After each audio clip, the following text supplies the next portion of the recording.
अव्यक्त मुरली 6 मार्च 1985। मुरलीर सारांश संगम जुग उत्सव पालन करिवार जुग ब्राह्मण जीवन उत्साहित अवस्थारे रहिबार जीवन।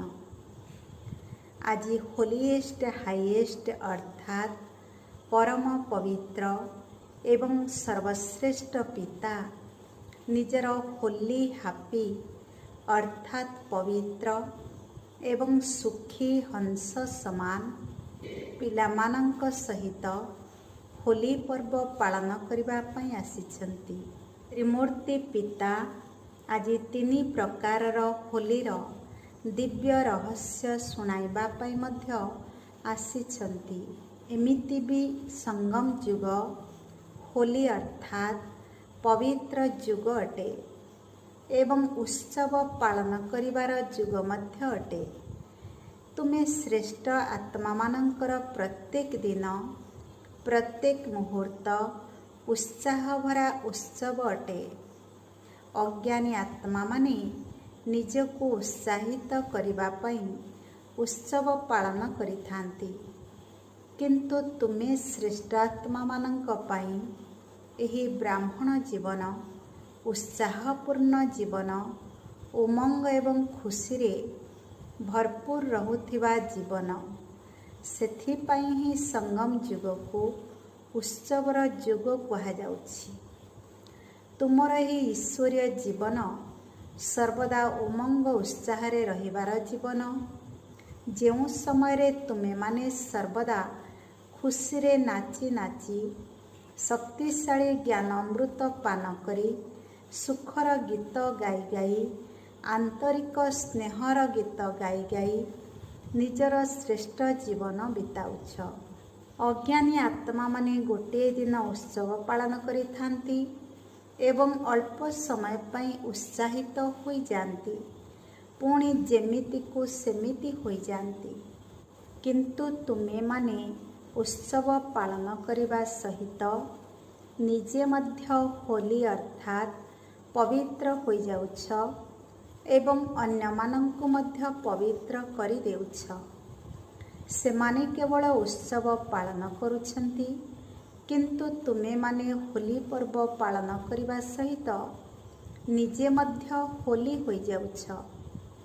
तेबे लोक माने 3 प्रकारर होली पालन करुछंती। गोटिए हेला जलाइबार होली, द्वितीय रे रंग लगाइबार होली, तृतीय रे मंगल मिलन करिबार होली। जेबे कि एही 3 प्रकारर होलीर अलगा अलगा आध्यात्मिक रहस्य रहिछि, किंतु दुनियार लोक माने एहाकु स्थूल रूपरे पालन करि चलिछंती। एही संगम जुगरे तुमे महान आत्मा माने जेतेबेले बाबांकर हेउछ अर्थात होली हेउछ, सेतेबेले प्रथमे कौन करुछ? प्रथमे समस्त स्वभाव संस्कार को जोग अग्नि रे भस्म करुछ अर्थात जलाउछ। ताहापरे बाबांको मने पकाइबा द्वारा बाबांकर संगर रंग लागुछि। तेणु तुमे माने मध्य प्रथमे जलाइबार होली पालन करुछ, तापरे प्रभु संगर रंगरे रंजित होई जाउछ अर्थात बाबांक समान होई जाउछ। बाबा ज्ञानर सागर हेले पिला माने मध्य बाबांकर संगर रंगरे ज्ञान स्वरूप होई जाउछंती। जहा बाबांकर गुण ताहा तुम मानंकर गुण होई जाउछि। जहा बाबांकर शक्ति ताहा तुम मानंकर संपत्ति होई जाउछि। तेबे संगर रंग एभली अविनाशी भावरे लागि जाउछि, जहा कि जन्म जन्मांतर पई एही रंग अविनाशी होई जाउछि। एवं जेतेबेले एही भली संगर रंग लागि जाउछि, एही भली आत्मिक रंगर होली पालन करि देउछ, सेतेबेल ठारू ଆତ୍ମା ଏବଂ ପରମାତ୍ମାଙ୍କ ବା ପିତା ଏବଂ ସନ୍ତାନମାନଙ୍କର ଶ୍ରେଷ୍ଠ ମିଳନର ମେଳା ସଦା ସର୍ବଦା ହୋଇ ଚାଲିଛି। ଅଜ୍ଞାନୀ ଆତ୍ମାମାନେ ତୁମମାନଙ୍କର ଏହି ଆତ୍ମିକ ହୋଲି ପର୍ବକୁ ହିଁ ସ୍ମାରକୀ ରୂପରେ ପାଳନ କରିବା ଆରମ୍ଭ କରିଛନ୍ତି। ତୁମମାନଙ୍କର ବାସ୍ତବିକ ଉତ୍ସାହଭରା ଜୀବନର ଭିନ୍ନ ଭିନ୍ନ ରୂପରେ ସ୍ମାରକୀ ପାଳନ କରି ଅଳ୍ପକାଳ ପାଇଁ ଖୁସି ହୋଇଯାଉଛନ୍ତି। ତୁମମାନଙ୍କର ଶ୍ରେଷ୍ଠ ଜୀବନର ପ୍ରତି ପଦକ୍ଷେପରେ ଯେଉଁ ସବୁ ବିଶେଷତା ଗୁଡ଼ିକ ପ୍ରାପ୍ତ ହେଉଛି ସେଗୁଡ଼ିକୁ ମନେ ପକାଇ ଅଳ୍ପ ସମୟ ପାଇଁ ସେହିଭଳି ମଉଜ ପାଳନ କରି ଚାଲିଛନ୍ତି। ତେବେ ନିଜର ଏହି ସ୍ମାରକୀକୁ ଦେଖି ବା ଶୁଣି ତୁମେମାନେ ହର୍ଷିତ ହେଉଛ ନା ଯେ ଏସବୁ ତ ଆମମାନଙ୍କର ବିଶେଷତା ଗୁଡ଼ିକର ସ୍ମାରକୀ ଅଟେ। ତୁମେମାନେ ମାୟାକୁ ଜଳାଉଛ ଏବଂ ସେମାନେ ହୋଲିକା ରାକ୍ଷାସୀର ମୂର୍ତ୍ତି ତିଆରି କରି ଜଳାଇ ଦେଉଛନ୍ତି। ସେଥିରେ ମଧ୍ୟ କେତେ ମନୋରଞ୍ଜନକାରୀ କାହାଣୀ ସବୁ ଯୋଡ଼ି ଦେଇଛନ୍ତି, ଯାହାକୁ ଶୁଣି ତୁମକୁ ମଧ୍ୟ ହସ ଲାଗିବ ଯେ ଆମମାନଙ୍କର ବାସ୍ତବିକ ଜୀବନର କାହାଣୀକୁ କିଭଳି କରି ଦେଇଛନ୍ତି। ହୋଲି ଉତ୍ସବକୁ ତୁମମାନଙ୍କର ଭିନ୍ନ ଭିନ୍ନ ପ୍ରାପ୍ତିର ସ୍ମୃତି ରୂପରେ ପାଳନ କରୁଛନ୍ତି। ବର୍ତ୍ତମାନ ସମୟ ତୁମେମାନେ ସଦାସର୍ବଦା ଖୁସିରେ ରହୁଛ। ଏହି ଖୁସିର ପ୍ରାପ୍ତିର ସ୍ମାରକୀ ଭାବରେ ସେମାନେ ବହୁତ ଖୁସି ମନରେ ହୋଲି ପର୍ବ ପାଳନ କରୁଛନ୍ତି। ସେହି ସମୟରେ ସବୁ ଦୁଃଖ ଅଶାନ୍ତିକୁ ଭୁଲି ଯାଉଛନ୍ତି। ଯେହେତୁ ତୁମେମାନେ ସବୁଦିନ ପାଇଁ ସବୁ ଦୁଃଖ ଭୁଲି ଯାଇଛ, ସେଥିପାଇଁ ସେମାନେ ମଧ୍ୟ ତୁମର ସୁଖର ପ୍ରାପ୍ତିର ସ୍ମାରକୀ ପାଳନ କରୁଛନ୍ତି। ଆହୁରି ମଧ୍ୟ ହୋଲି ପର୍ବ ପାଳନ କରିବା ସମୟରେ ଛୋଟ ବଡ଼ ସମସ୍ତେ ବହୁତ ବହୁତ ହାଲୁକା ଅର୍ଥାତ୍ ନିଶ୍ଚିନ୍ତ ହୋଇ ନିଶ୍ଚିନ୍ତ ଅବସ୍ଥାରେ ପାଳନ କରିଥାନ୍ତି। ସେହି ଦିନ ପାଇଁ ସମସ୍ତଙ୍କର ମୁଡ୍ ମଧ୍ୟ ବହୁତ ହାଲୁକା ରହିଥାଏ। ତେବେ ଏହା ମଧ୍ୟ ତୁମମାନଙ୍କର ଡବଲ ଲାଇଟ୍ ସ୍ଥିତିରେ ରହିବାର ସ୍ମାରକୀ ଅଟେ। ଯେତେବେଳେ ତୁମେମାନେ ପ୍ରଭୁଙ୍କର ସଙ୍ଗର ରଙ୍ଗରେ ରଞ୍ଜିତ ହୋଇଯାଉଛ, ସେତେବେଳେ ଡବଲ ଲାଇଟ୍ ହୋଇଯାଉଛ ନା? ତେବେ ଏହା ମଧ୍ୟ ଏହି ବିଶେଷତାର ସ୍ମାରକୀ ଅଟେ। ଆହୁରି ମଧ୍ୟ ସେହି ଦିନ ଛୋଟ ହୋଇଥାନ୍ତୁ ବା ବଡ଼, ସମସ୍ତେ ସମାନ ସ୍ୱଭାବରେ ରହିଥାନ୍ତି। ଛୋଟିଆ ନାତି ପିଲାଟି ମଧ୍ୟ ଜେଜେବାପାଙ୍କୁ ରଙ୍ଗ ଲଗାଇ ଦେଇଥାଏ, ଅର୍ଥାତ୍ ସବୁ ପ୍ରକାରର ସମ୍ବନ୍ଧର ଆୟୁଷ୍ୟର ସ୍ମୃତିକୁ ଭୁଲି ଯାଆନ୍ତି, ସମାନ ଭାବନାରେ ଆସିଯାଆନ୍ତି। ଏହା ମଧ୍ୟ ତୁମମାନଙ୍କର ବିଶେଷ ସମାନ ଭାବନା, ଅର୍ଥାତ୍ ଭାଇ ଭାଇର ସ୍ଥିତି, ଅର୍ଥାତ୍ କୌଣସି ବି ଦୈହିକ ସମ୍ବନ୍ଧର ଦୃଷ୍ଟି ନଥିବା କେବଳ ଭାଇ ଭାଇର ସମାନ ସ୍ଥିତିର ସ୍ମାରକୀ ଅଟେ। ଆଉ ଗୋଟିଏ କଥା ହେଲା, ଏହି ଦିନରେ ଭିନ୍ନ ଭିନ୍ନ ରଙ୍ଗରେ ପିଚକାରି ଭରି ପରସ୍ପରକୁ ଖୁବ୍ ରଙ୍ଗ କରିଥାନ୍ତି। ଏହା ମଧ୍ୟ ଏହି ସମୟର ତୁମମାନଙ୍କର ସେବାର ସ୍ମାରକୀ। କୌଣସି ବି ଆତ୍ମାକୁ ତୁମେମାନେ ଦୃଷ୍ଟିର ପିଚକାରି ଦ୍ୱାରା ପ୍ରେମ ସ୍ୱରୂପ କରିବାର ରଙ୍ଗ, ଆନନ୍ଦ ସ୍ୱରୂପ କରିବାର ରଙ୍ଗ, ସୁଖ ଶାନ୍ତିର ଶକ୍ତି ଗୁଡ଼ିକର କେତେ ସବୁ ରଙ୍ଗ ଲଗାଉଛ। ଏଭଳି ରଙ୍ଗ ଲଗାଇଛ ଯେପରି ସବୁଦିନ ପାଇଁ ଲାଗି ରହିଥିବ, ଯାହାକୁ ଲିଭାଇବାକୁ ପଡ଼ିବ ନାହିଁ, ମେହନତ ମଧ୍ୟ କରିବା ପାଇଁ ପଡ଼ିବ ନାହିଁ। ବରଂ ଆତ୍ମା ସବୁଦିନ ପାଇଁ ଏହି ରଙ୍ଗରେ ରଞ୍ଜିତ ହୋଇ ରହିବା ପାଇଁ ଚାହିଁବ। ତେଣୁ ସମସ୍ତଙ୍କ ନିକଟରେ ଏହି ଆତ୍ମିକ ରଙ୍ଗର, ଆତ୍ମିକ ଦୃଷ୍ଟିର ପିଚକାରୀ ଅଛି ନା? ଏହିଭଳି ହୋଲି ଖେଳୁଛ ନା?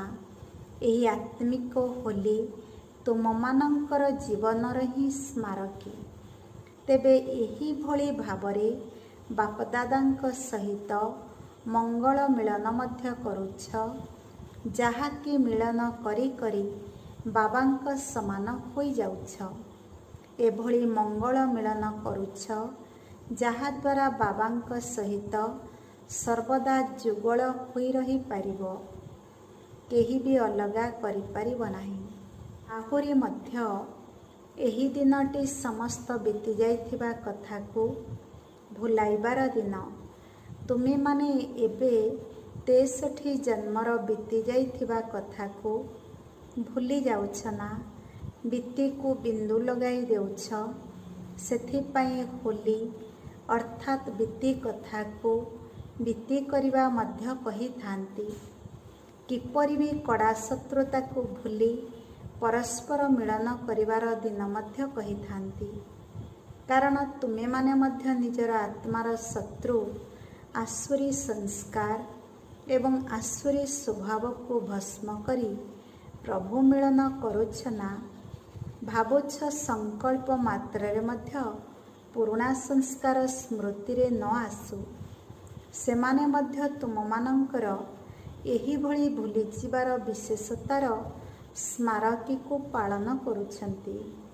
ଏବେ ଶୁଣିଲ, ତୁମମାନଙ୍କର କେତେ ସବୁ ବିଶେଷତା ରହିଛି। ତେଣୁ ସେମାନେ ତୁମର ପ୍ରତ୍ୟେକ ଗୁଣର, ପ୍ରତ୍ୟେକ ବିଶେଷତାର, କର୍ମର ଅଲଗା ଅଲଗା ସ୍ମାରକୀ ସବୁ ତିଆରି କରିଦେଇଛନ୍ତି।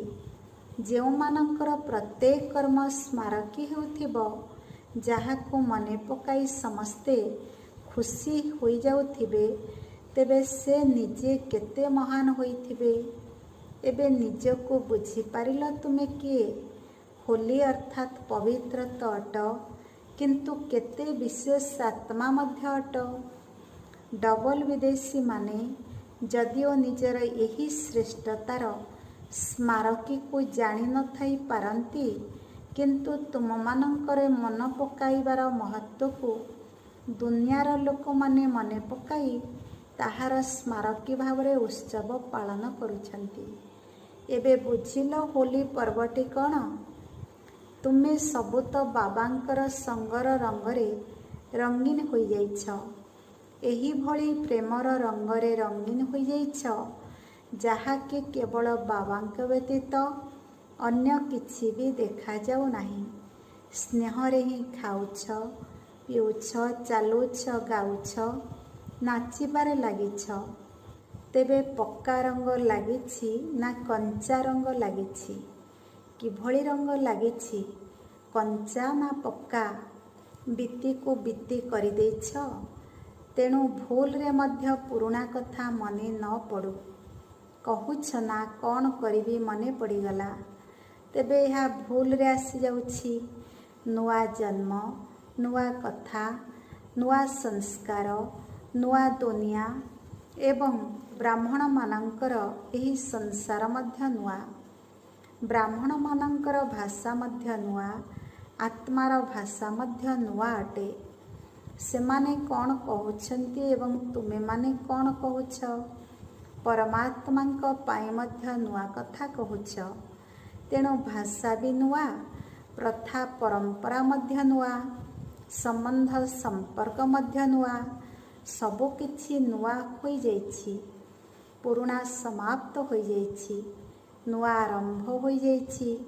ଏବେ ତୁମେ ନୂଆ ଗୀତ ଗାଉଛ, ପୁରୁଣା ନୁହେଁ। କ'ଣ, କାହିଁକି, କିପରି କହିବା ହିଁ ପୁରୁଣା ଗୀତ ଗାଇବା। ଆହା, ବା, ଓହୋ, ଏ ହେଉଛି ନୂଆ ଗୀତ। ତେଣୁ ତୁମେମାନେ କେଉଁ ଗୀତ ଗାଉଛ? ହାୟ ହାୟର ଗୀତ ତ ଗାଉନାହଁ ନା। ହାୟ ହାୟ କରିବା ପାଇଁ ଦୁନିଆର ବହୁତ ଅଛନ୍ତି, ତୁମେ ନୁହେଁ। ତେଣୁ ଅବିନାଶୀ ହୋଲି ପାଳନ କରିନେଲ, ଅର୍ଥାତ୍ ବିତିକୁ ବିତି କରି ସମ୍ପୂର୍ଣ୍ଣ ପବିତ୍ର ହୋଇଗଲ। ଏବେ ବାବାଙ୍କର ସଙ୍ଗର ରଙ୍ଗରେ ରଞ୍ଜିତ ହୋଇଯାଇଛ। ତେଣୁ ହୋଲି ପାଳନ କରିଦେଲ ନା? ସର୍ବଦା ବାବା ଏବଂ ମୁଁ ଏକାଠି ଅଛୁ ଏବଂ ସାରା ସଙ୍ଗମ ଯୁଗ ହିଁ ଏକାଠି ରହିବୁ। ଅଲଗା ହୋଇପାରିବୁ ହିଁ ନାହିଁ। କେବଳ ମୁଁ ଏବଂ ମୋର ବାବା। ଆନ୍ତରିକ ଉମଙ୍ଗ ଉତ୍ସାହ ଏହିଭଳି ରହୁଛି। ବା ପରଦା ପଛପଟେ ତୃତୀୟ ବ୍ୟକ୍ତି ମଧ୍ୟ କେହି ଅଛନ୍ତି। କେତେବେଳେ ମୂଷା ରୂପରେ, କେତେବେଳେ ବିଲେଇ ରୂପରେ ମାୟା ଆସିଯାଉନାହିଁ ତ? ସବୁ ରୂପ ସମାପ୍ତ ହୋଇଯାଇଛି ନା? ଯେବେ କି ବାବା ମିଳିଗଲେ ତେବେ ସବୁ କିଛି ମିଳିଗଲା। ଆଉ କିଛି ବାକି ରହିଲା ନାହିଁ। ନା କେହି ସମ୍ବନ୍ଧୀ ରହିଲେ, ନା କୌଣସି ସମ୍ପତ୍ତି ରହିଲା, ନା ଶକ୍ତି, ନା ଗୁଣ, ନା ଜ୍ଞାନ, ନା କୌଣସି ପ୍ରାପ୍ତି ବାକି ରହିଲା। ତେବେ ଆଉ କ'ଣ ଦରକାର? ଏହାକୁ ହିଁ କୁହାଯାଏ ହୋଲି ପାଳନ କରିବା। ଏବେ ତୁମେମାନେ କେତେ ଖୁସି ମଉଜରେ ରହୁଛ। ଚିନ୍ତାମୁକ୍ତ ରାଜା, ବିନା କଉଡ଼ିର ରାଜା, ବେଗମପୁରର ରାଜା ହୋଇଗଲ। ଏହିଭଳି ମଉଜରେ କେହି ରହିପାରିବେ ନାହିଁ।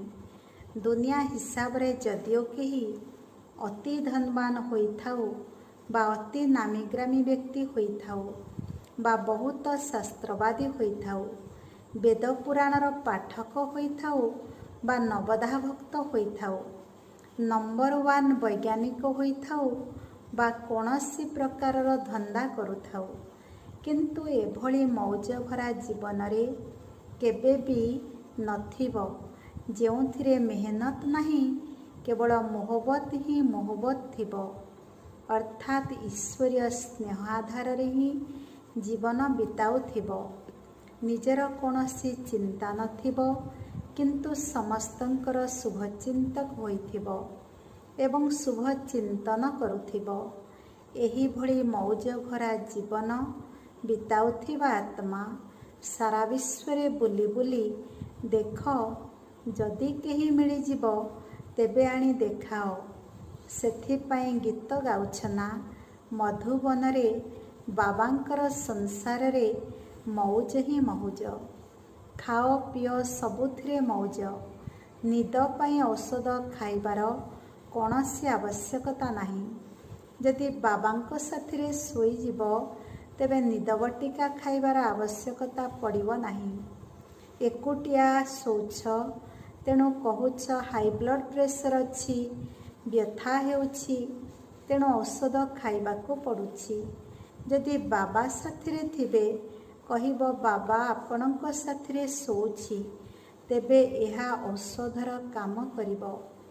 ଏଭଳି ସମୟ ମଧ୍ୟ ଆସିବ ଯେପରି ଆଦି ସମୟରେ ପିଲାମାନେ ଔଷଧର ବ୍ୟବହାର କରୁନଥିଲେ। ମନେ ପଡ଼ୁଛି ନା?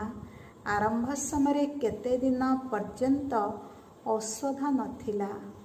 ହଁ, ଟିକିଏ ଦୁଧସର ବା ଲହୁଣୀ ଖାଇ ଦେଉଥିଲ, ରୋଗ ଠିକ୍ ହୋଇଯାଉଥିଲା। ଔଷଧ ଖାଉନଥିଲେ। ତେବେ ଆରମ୍ଭ ସମୟରେ ବାବା ତୁମମାନଙ୍କୁ ଏହିପରି ଅଭ୍ୟାସ କରାଇଥିଲେ ନା? ଯେବେ କି ଶରୀର ତ ସମସ୍ତଙ୍କର ପୁରୁଣା ହିଁ ଥିଲା। ସେହିପରି ଅନ୍ତିମ ସମୟରେ ମଧ୍ୟ ଆରମ୍ଭ ସମୟର ପାର୍ଟ ରିପିଟ୍ ହେବ, ଅର୍ଥାତ୍ ପୁନରାବୃତ୍ତି ହେବ। ବହୁତ ବିଚିତ୍ର ସାକ୍ଷାତକାର ମଧ୍ୟ କରିବ। ବହୁତଙ୍କର ଇଚ୍ଛା ରହିଛି ନା ଥରେ ମାତ୍ର ସାକ୍ଷାତକାର ହୋଇଯାଆନ୍ତା କି? ତେବେ ଶେଷ ପର୍ଯ୍ୟନ୍ତ ଯେଉଁମାନେ ପକ୍କା ହୋଇ ରହିବେ, ସେହିମାନଙ୍କୁ ହିଁ ସାକ୍ଷାତକାର ହେବ ଏବଂ ତାହା ହିଁ ହେବ ସାଙ୍ଗଠନିକ ଭଟ୍ଟି, ଯେତେବେଳେ କି ସେବା ସମାପ୍ତ ହୋଇଯାଇଥିବ। ଏବେ ସେବା କରିବା ପାଇଁ ଚାରିଆଡ଼େ ଅଲଗା ଅଲଗା ହୋଇ ରହୁଛ। ଶେଷରେ ସବୁ ନଦୀମାନେ ସାଗରରେ ମିଶିଯିବେ, ଅର୍ଥାତ୍ ସମସ୍ତେ ମଧୁବନରେ ଏକତ୍ରିତ ହୋଇଯିବେ। କିନ୍ତୁ ସେତେବେଳେ ବହୁତ ଘଡ଼ିସନ୍ଧି ମୁହୂର୍ତ୍ତ ହୋଇଥିବ। ସବୁ ପ୍ରକାରର ସାଧନ ଥାଇ ମଧ୍ୟ କିଛି କାମ କରିବ ନାହିଁ। ସେଥିପାଇଁ ବୁଦ୍ଧିର ଲାଇନ୍ ବହୁତ ସ୍ୱଚ୍ଛ ରହିବା ଦରକାର, ଯାହାକି ଟଚ୍ ହୋଇଯିବ, ଅର୍ଥାତ୍ ଅଲୌକିକ ପ୍ରେରଣାକୁ ଗ୍ରହଣ କରିପାରିବ ଯେ ଏବେ କ'ଣ କରିବାକୁ ହେବ। ଯଦି ଗୋଟିଏ ସେକେଣ୍ଡ ମଧ୍ୟ ବିଳମ୍ବ କରିବ ତେବେ ବହୁତ ବଡ଼ ଅସୁବିଧା ହୋଇଯିବ। ଯେପରି ଯୁଦ୍ଧକ୍ଷେତ୍ରରେ ଥିବା ସୈନିକ ସୁଇଚ୍ ଦବାଇବାରେ ଯଦି ଗୋଟିଏ ସେକେଣ୍ଡ ଡେରି କରିଦେବ ତେବେ ଅବସ୍ଥା କ'ଣ ହେବ। ସେହିପରି ଏଠାରେ ମଧ୍ୟ ଟଚିଂ ହେବାରେ ଯଦି ଗୋଟିଏ ସେକେଣ୍ଡ ଡେରି ହୋଇଯିବ ତେବେ ମଧୁବନରେ ବା କୌଣସି ସୁରକ୍ଷିତ ସ୍ଥାନରେ ପହଞ୍ଚିବା ମୁସ୍କିଲ ହୋଇଯିବ। ସେଥିପାଇଁ ସେମାନେ ମଧ୍ୟ କେତେ ସତର୍କତା ପୂର୍ବକ ବସି ରହୁଛନ୍ତି। ଏଠାରେ ତ ବୁଦ୍ଧିର ଟଚିଂ ଆଧାରରେ ସବୁକିଛି ଚାଲିବ। ଯେପରି ଆରମ୍ଭ ସମୟରେ ଘରେ ବସିଥିବା ଅବସ୍ଥାରେ ନିର୍ଦ୍ଦେଶ ଶୁଣିବାକୁ ମିଳୁଥିଲା, ନିମନ୍ତ୍ରଣ ମିଳୁଥିଲା, ଆସିଯାଅ, ପହଞ୍ଚିଯାଅ, ଘରୁ ବାହାରି ଆସ, ତେଣୁ ତୁରନ୍ତ ଆସିଗଲ ନା। ସେହିଭଳି ଅନ୍ତିମ ସମୟରେ ମଧ୍ୟ ବାବାଙ୍କର ନିର୍ଦ୍ଦେଶ ଶୁଣାଯିବ। ଯେପରି ସାକାରରେ ପିଲାମାନଙ୍କୁ ଡାକୁଥିଲେ ସେହିପରି ଆକାରୀ ଫରିସ୍ତା ରୂପରେ ମଧ୍ୟ ସବୁ ପିଲାମାନଙ୍କୁ ଆସ ଆସ କହି ଆବାହନ କରିବେ। ବାସ୍ କେବଳ ଆସିବ ଏବଂ ସାଥିରେ ଘରକୁ ଫେରିବ। ଏହିଭଳି ସର୍ବଦା ନିଜର ବୁଦ୍ଧି ସ୍ୱଚ୍ଛ ରହୁ।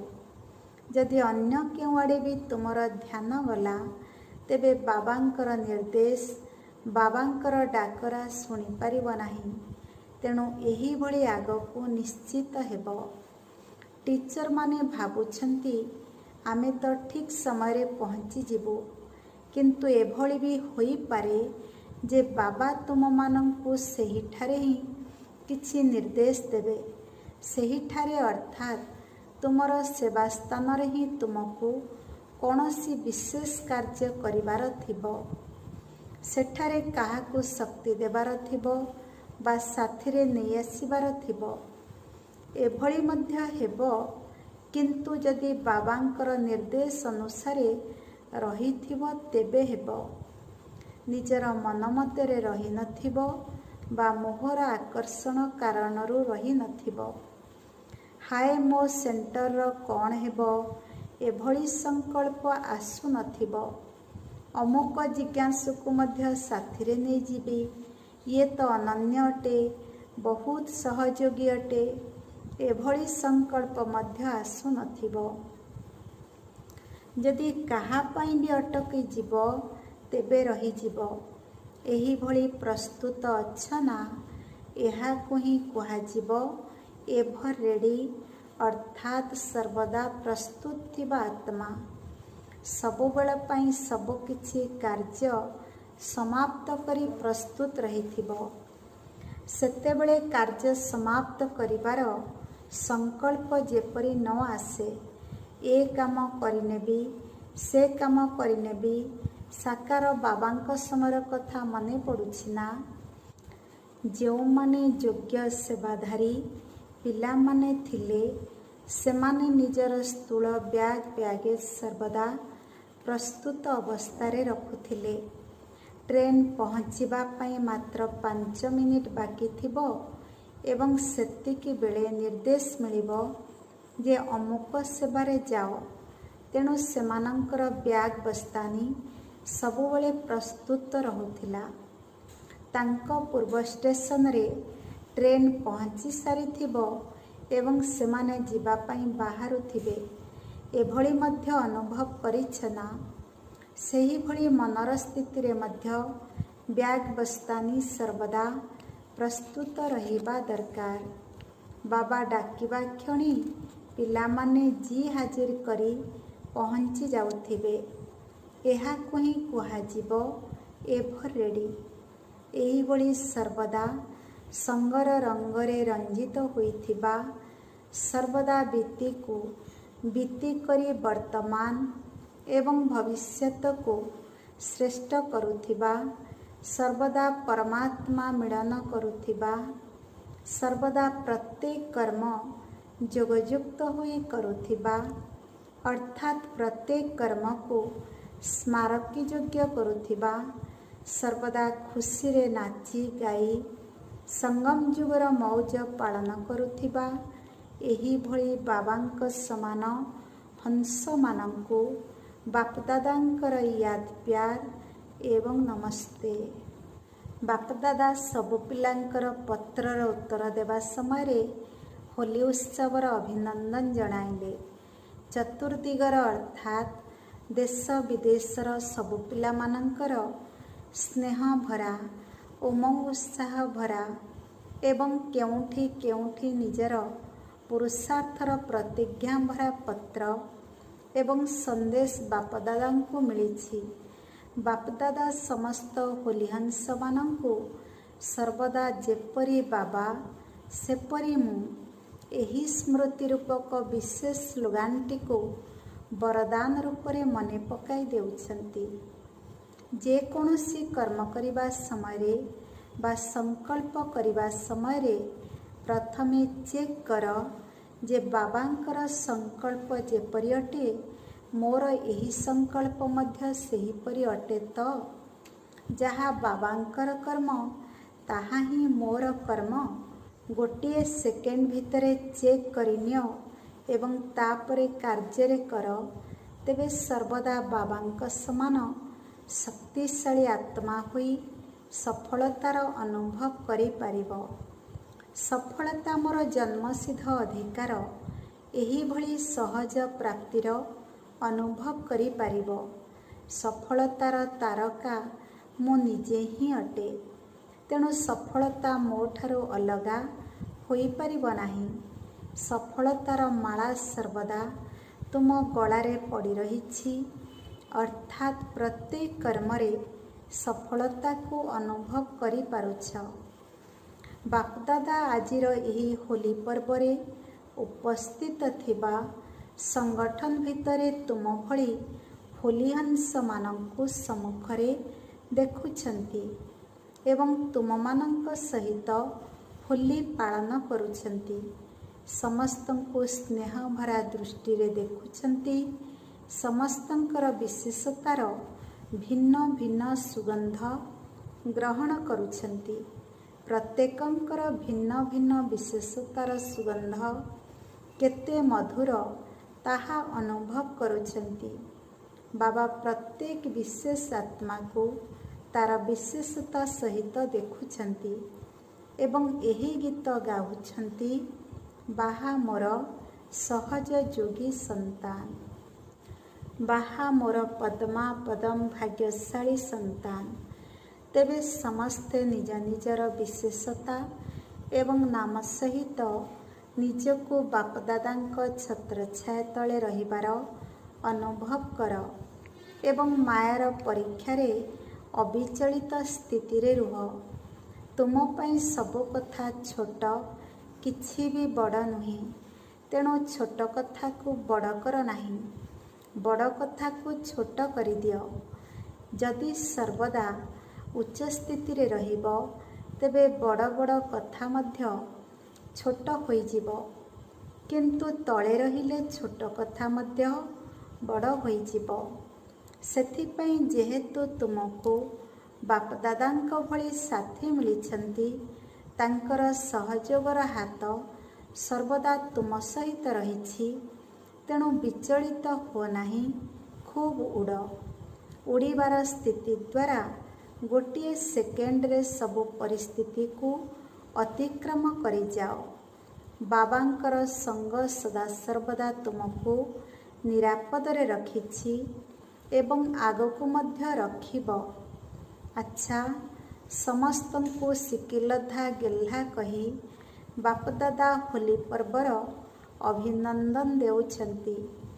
ଏହାପରେ ବାପଦାଦାଙ୍କ ସହିତ ସବୁ ପିଲା ହୋଲି ପାଳନ କରିଲେ ତଥା ପିକନିକ୍ କରିଲେ। ବରଦାନ: ଉଚ୍ଚ ପିତା, ଉଚ୍ଚ ଆମେମାନେ ଏବଂ ଉଚ୍ଚ କାର୍ଯ୍ୟର ସ୍ମୃତି ଦ୍ୱାରା ଶକ୍ତିଶାଳୀ ହୋଇ ବାବାଙ୍କ ସମାନ ହୁଅ।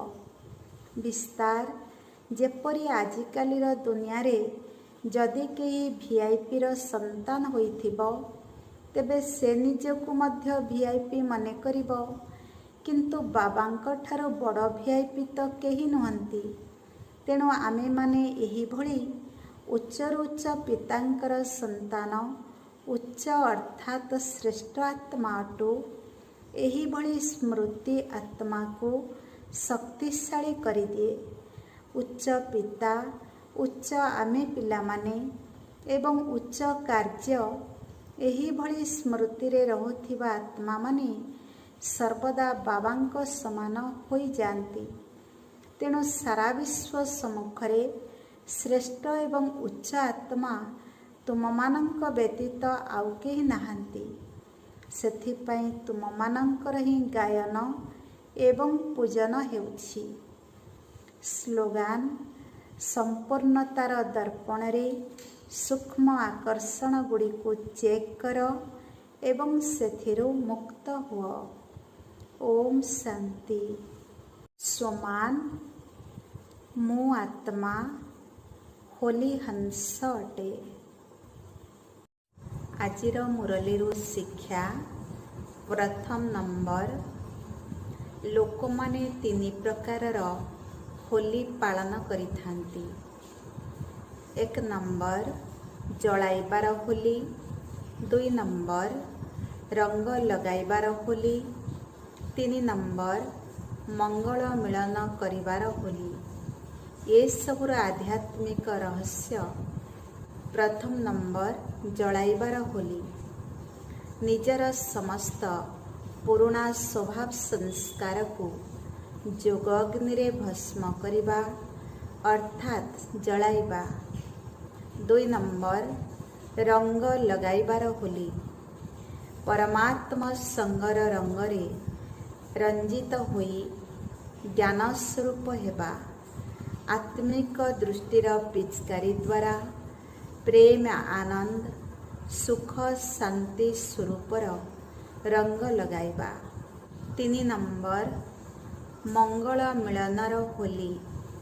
ପରମାତ୍ମା ସଙ୍ଗର ରଙ୍ଗ ହିଁ ସଙ୍ଗମର ସର୍ବଶ୍ରେଷ୍ଠ ମଙ୍ଗଳ ମିଳନର ହୋଲି ବା ମେଳା ଅଟେ। 2 ନମ୍ବର, ହୋଲି ଅର୍ଥାତ୍ ବୀତି କଥାକୁ ବୀତି କରିବା। କିପରି ବି କଡ଼ା ଶତ୍ରୁତାକୁ ଭୁଲି ପରସ୍ପରର ମିଳନ କରିବାର ଦିନ। 3 ନମ୍ବର, ହୋଲି ଅର୍ଥାତ୍ ପବିତ୍ର। ଏହି ଆତ୍ମିକ ହୋଲି ଆମ ଜୀବନର ସ୍ମାରକୀ ଅଟେ। ଓମ୍ ଶାନ୍ତି।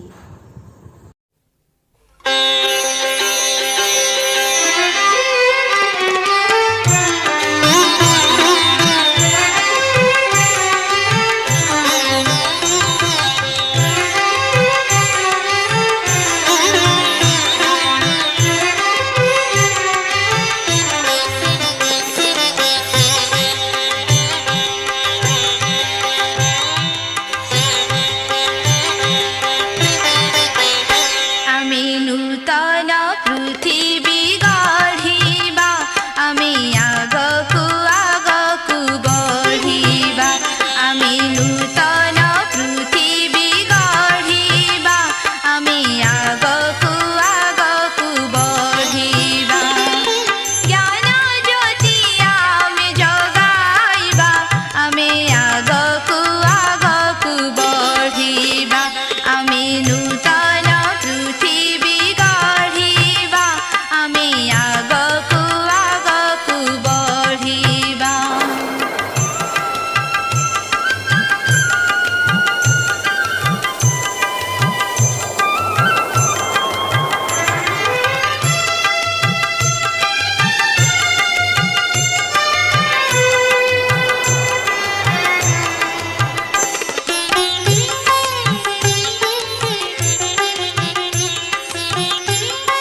ସୁଖ